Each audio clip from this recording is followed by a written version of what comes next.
Hello, Realtor University students. Welcome to Part 3 of the Realtor University Library Student Orientation. In this short video, I will walk through APA formatting and resources to help you make sure that your papers and assignments are formatted in APA. You might be asking yourself, why do we have to format our papers and assignments in APA 6 format? All the professors are asking me to put it in this. I'm getting feedback that says that my papers are not in APA 6 and I'm losing points on my papers for this. Why? A little background on the APA. Basically, APA stands for the American Psychological Association. It just so happens that this association created a universal citation and bibliographic format that is used in the social sciences. Realtor University has chosen to adopt APA 6 format as our official format for papers and assignments. 6th is currently the most current citation format for APA. This is the year 2014. It's quite possible that in subsequent years, the APA will publish later editions. So make sure that you are using the current APA manual. Using a universal citation format like APA 6 ensures that each source you cite in your papers, assignments, and discussion posts contains all of the information your readers know to look up the research you cite. It also ensures that you're not plagiarizing and stealing someone else's work, which is an academic offense. Let's walk through the process of how to format papers and assignments in APA 6th. Lucky for you, the Realtor University Library has lots of APA tutorials and guides to get you started. So let's start at the Realtor University Library website. To reiterate, the Realtor University Library website is your gateway to all of the resources that you will need for success in the Master of Real Estate program. Our website URL is www.realtorulibrary.org. Our APA resources are located in the Help section of our website. You can mouse over Help at top right in our navigation bar and select from the list, or you can click on Help to go to the Help landing page. You'll find APA resources mainly in the APA Help section, but if you need help with writing or research or any other library resources, be sure to check out these links. We'll start with the APA Help page. On this page, you will find a number of resources to help you get started in learning APA. We've created a number of video tutorials that you can watch. They're short, usually somewhere between 5 to 10 minutes, on different APA topics that students have requested. So for example, if you're putting tables or figures in your papers and assignments and you want to make sure that they are formatted in APA 6th, you can click this video and watch, and it will walk you through how to do that. The same goes for setting up APA formatted headers, in-text citations, and much more. We even have a couple paper templates that you can download and save to your computer and just keep reusing those throughout your tenure in the program. Depending on the type of paper, we have a basic template, and we also have a template that comes with a table of contents. When you're working on longer reports or even your capstone paper, you may want to download the paper template that comes with the table of contents. So let's go ahead and take a look at one of these templates. I'm going to walk through a couple key points when it comes to APA formatting. There are a couple things that your professors will notice immediately if they are not formatted correctly. The first is the headers. I'm going to go ahead and click into here so you can see the font better. On the very first page of your paper, you want it to have a different header than the rest of the headers in your paper. The first page includes running head in title case, that means each word is capitalized with a colon, and then your paper title goes here in all caps. You don't have to include your full paper title if it's a long title. You can include just the first 3 or 4 words. And then on the first page at top right, you include page number 1.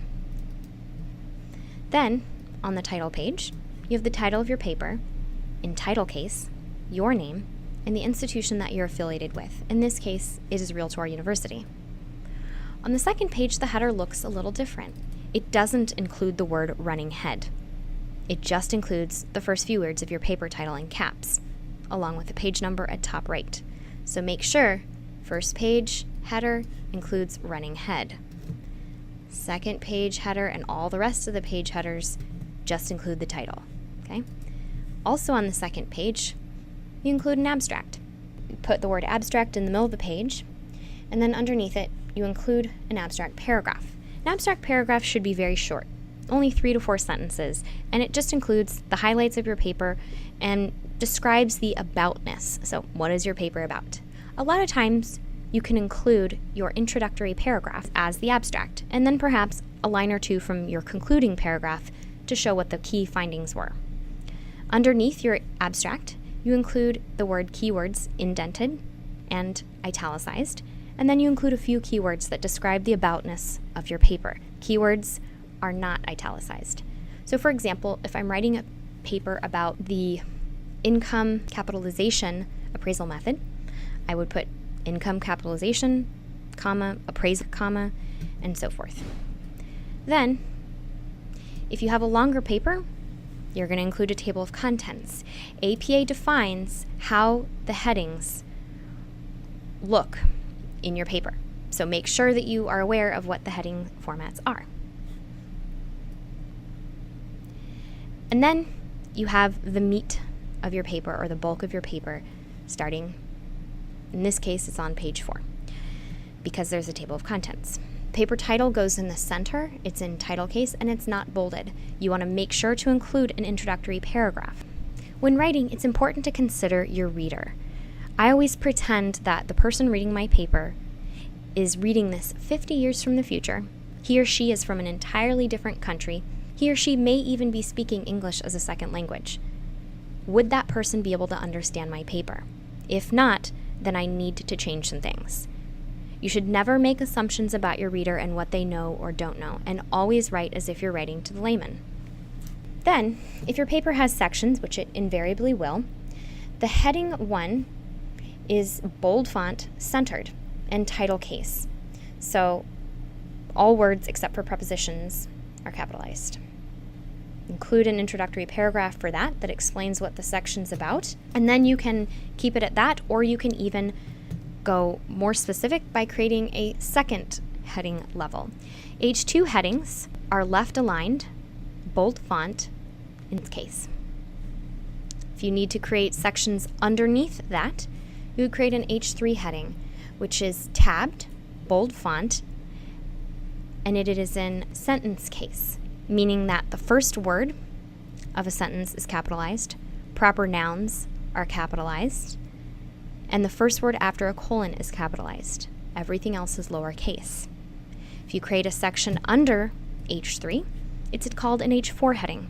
That is tabbed in, bold font, italicized, and it is also in sentence case. And then if you create a 5th level of heading, it is tabbed in, italicized, sentence case, and not bolded.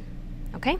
So those are the different heading levels. I show a resource that quickly describes those, should you ever forget. And make sure to include a conclusion. Conclusion summarizes your paper's findings and the key points. And then last, you have a references list. References is not in bold, and it's centered. And then there are particular formats for how articles, books, web pages, videos, and so forth need to be formatted. Those are detailed in the APA 6th manual. And there's also a nifty online resource which I will show, which will help with this. You'll note in the second video in the Realtor University Library Orientation, I showed a very neat tool in ProQuest called Cite that will generate a citation for you, and you would just paste that in here. And last, but certainly not least, APA 6th edition standard formatting requires that your font be Times New Roman, 12 point, and double spaced.